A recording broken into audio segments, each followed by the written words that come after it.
Empresários aguardam apenas a superação da crise política para investir no Brasil, afirmou Ricardo Amorim durante palestra realizada em Aracaju pelo Sebrae. Disse ainda que o momento de crise é também de oportunidade e apontou prováveis cenários de crescimento. O evento aconteceu no Teatro Tobias Barreto e reuniu mais de 1.000 pessoas.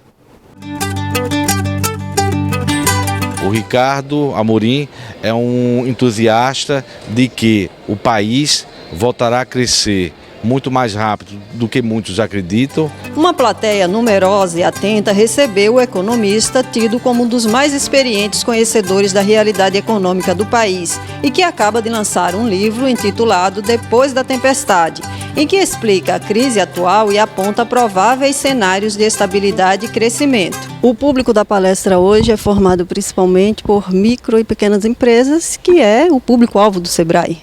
Empresas que no ano passado tinham 12 funcionários e hoje têm o marido, a mulher e um parente.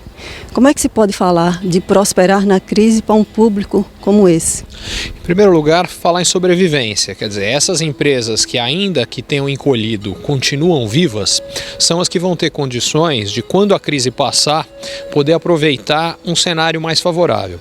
Para isso, algumas coisas têm que acontecer. A primeira, as empresas precisam defender a unhas e dentes o seu caixa. Dinheiro nessa hora vale ouro, porque ele fica raro.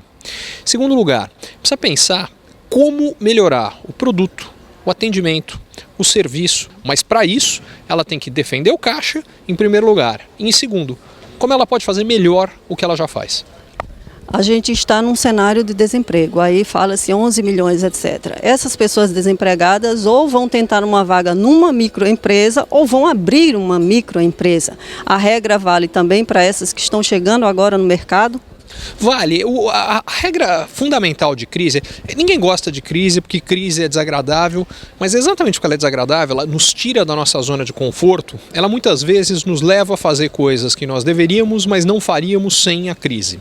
Isso vale para o microempresário, vale para quem está empregado, vale para quem perdeu o emprego. No caso das pessoas, o fundamental é como elas se qualificam mais. De acordo com o economista, os desafios são grandes, especialmente porque hoje o problema do Brasil não é só econômico, mas é também político e moral. Eu acho que ela é a razão da gente ter vivido um momento tão difícil. A gente viveu a crise econômica mais profunda, pelo menos dos últimos 115 anos. Eu digo pelo menos porque a gente só tem dados no Brasil a partir de 1900, mas de lá para cá a gente nunca teve uma crise tão profunda quanto essa, econômica.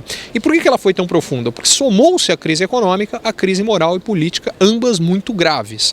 O resultado disso aqui foi que a economia despencou. Ainda assim, analisando os diversos ciclos da história da economia no Brasil, ele acredita que a crise é um momento doloroso, mas passageiro, e que depois da tempestade virá um período de bonança. Segundo alguns, depois da tempestade vem o lamaçal, mas a minha tese é outra. Eu acho que a bonança não só virá muito mais ampla e farta do que as pessoas imaginam, e eu acho isso por uma razão muito simples. Eu estudei o que aconteceu em todas as grandes recessões brasileiras nos últimos 115 anos. Em todas elas, a gente teve na sequência um crescimento econômico por pelo menos 3 anos, por pelo menos 6% ao ano. E não tem ninguém em sã consciência que imagina que o Brasil possa crescer tanto num futuro breve. Mesmo que ele não cresça tanto, que cresça um pouco menos, ainda assim é muito mais do que as pessoas imaginam.